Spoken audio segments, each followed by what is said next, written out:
Okay, welcome back, guys. I'm doing another one. First one didn't turn out very well, so let's try this again. Um, Here we go. Okay, these are animated Halloween scare horror stories, and they're narrated by Nightmare Files. So the link in the description will be down below at the end of the video. Please subscribe to him and me to get more videos. Please, guys. Thank you. Here we go. So I'm a nurse, and I was driving home from work one night. The roads were deserted, and it was freezing that night. I don't live far from work, maybe a couple of miles. I'm driving down a residential street around the corner from my house, and I see a man laying face down in the street. Once again, I'm a nurse, so my first thought was great. Gotta help this guy. I was coming off of a long shift, and falls happen all the time. Okay, here's a question for you guys. What do you do if you're driving down the road and you see someone laying in the middle of the street? Sometimes. At nighttime? Do you stop? Do you run them over? What do you do? I can't even think. I won't run them over, but oof, man, that's hard to say. You don't know what to do. As I slowed down the car, I suddenly realized what an idiot move it was. I'm a 100-pound woman and I don't carry a weapon. I thought I should do See? something to help this guy, so I called 911 as I drove past him and slowed to a stop at the end of the block. That was While I smart. was stopped at the light, I explained to the dispatcher that there was a man in the road who might need assistance. All of a sudden, I hear a loud bang, bang from the driver's side window. I screamed and I looked over. Ooh. A man was pounding on my No. window and jiggling the handle of my locked door. Ooh, Oh, I would punch right through that window. I'd shatter glass right into his eyeballs. I literally said No way, two man. words. You put that sucker in drive and you go. No way. Screw that. I looked in the rearview mirror and saw that there was no man laying in the street anymore. Still on the phone with 911, I screamed, "I'm so scared," to the dispatcher and floored it through the red light. I quickly told him what had happened, and even though I was right by my house, he told me to keep driving. After a few minutes, I had calmed down and he told me to loop back around. I pulled over down the road from my house and I stayed in the car. I didn't see the man anywhere, so I got off the phone with the dispatcher, who told me he was sending a police car to cruise the area. As I gather up my things, I do a final scan of the area, and I see the man. He is walking with two other men. I hunched way down in my car until they were further down the road. How'd they not Then notice the bolted car? into my house. Okay, if you're walking, that's the only red car that you've noticed, and they're literally walk right by it. How can you not know that's still the same red car? That makes no sense. But anyways, okay. I don't know if he had ill intent, but it freaks me the hell out that Oh, he was right there wasn't behind alone. her. Just always lock your doors. Very smart. Lock your doors always. Very smart. Remember that. What's wrong with you? This is a tattoo. I said certificate.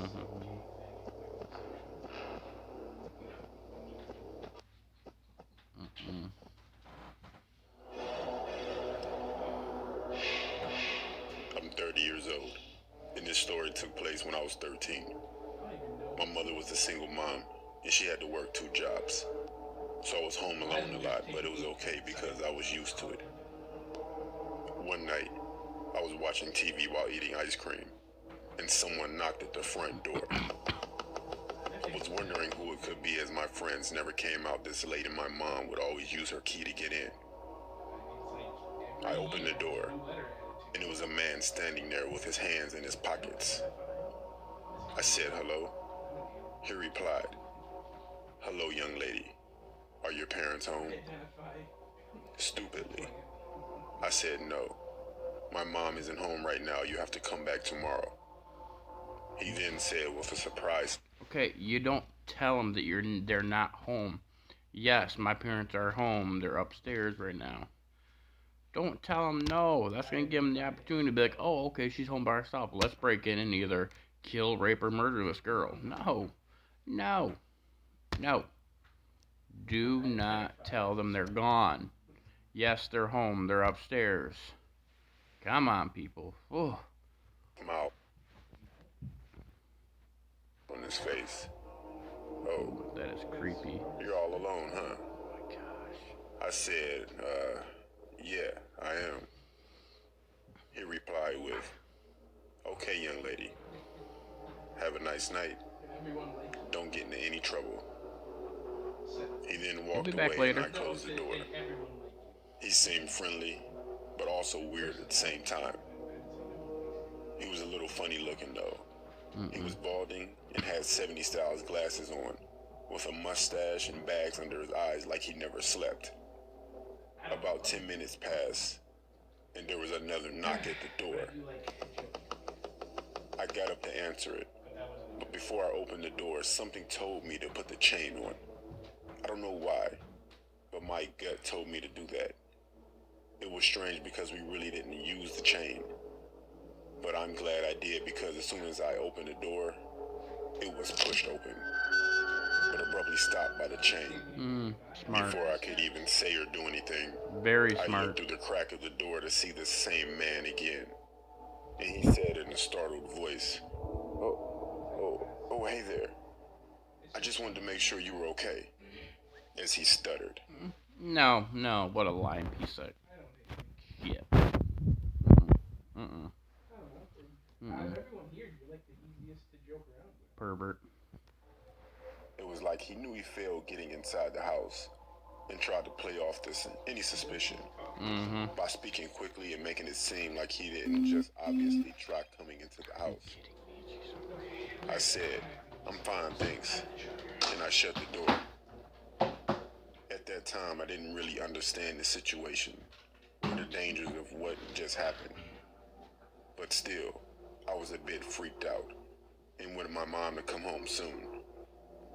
An hour went by, and I was still thinking about what happened, so I started to watch a movie, trying to keep my mind occupied, when I heard, "Hey, let me in quick. I gotta tell you something." No. This was the scariest situation I've ever been in. Run.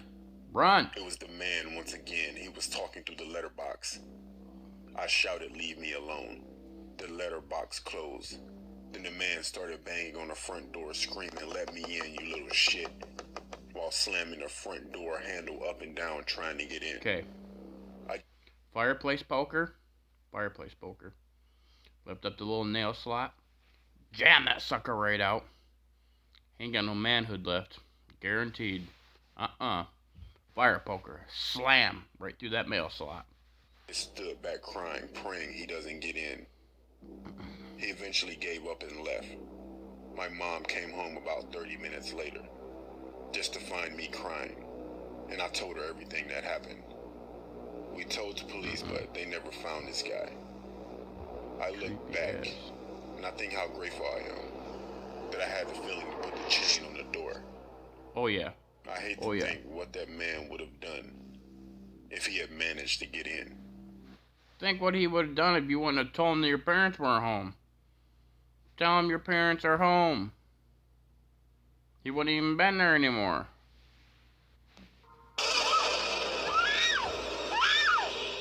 Yep, that's what would have happened.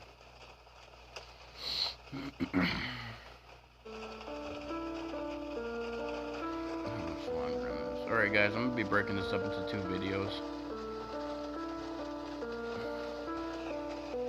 It's kind of long, so after this one I'll finish the other part later today or perhaps Before tomorrow. my family and I moved to another state, my father went and visited the area to check on the progress of our new house which was being built. My father was there for a few days and was staying at some crappy Motel 6 in a shady area of town. His room was the last room at the end of the hallway on the top floor.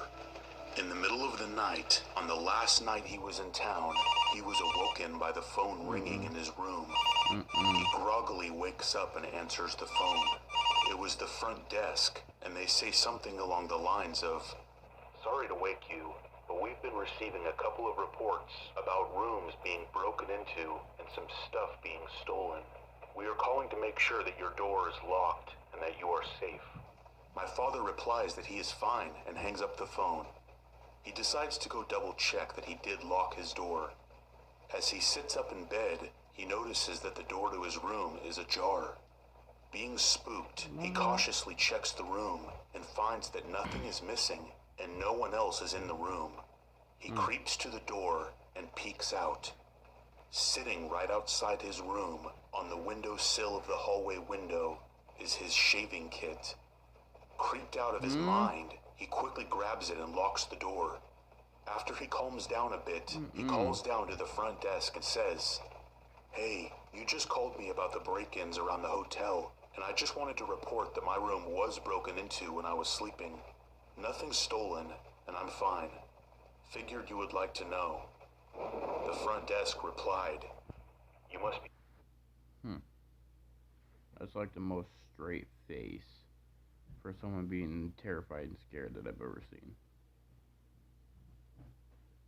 Don't you think he would have a little, like, on his face or mouth open, eyeballs huge?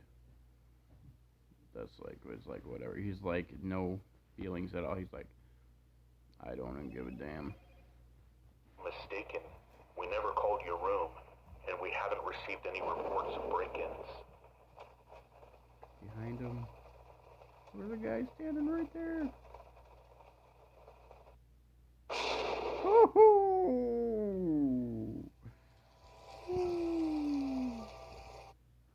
Alright guys, that's what I'm calling it. Ooh.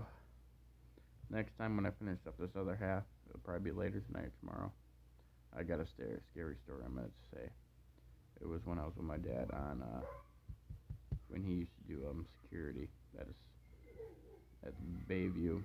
Ooh, very freaky. So anyways, guys, like I said, I gotta learn the descriptions below and everything, but please subscribe to me and to the Night Terrors channel, please subscribe to us, guys. I hope you enjoy. This is Raptor King signing off. Peace.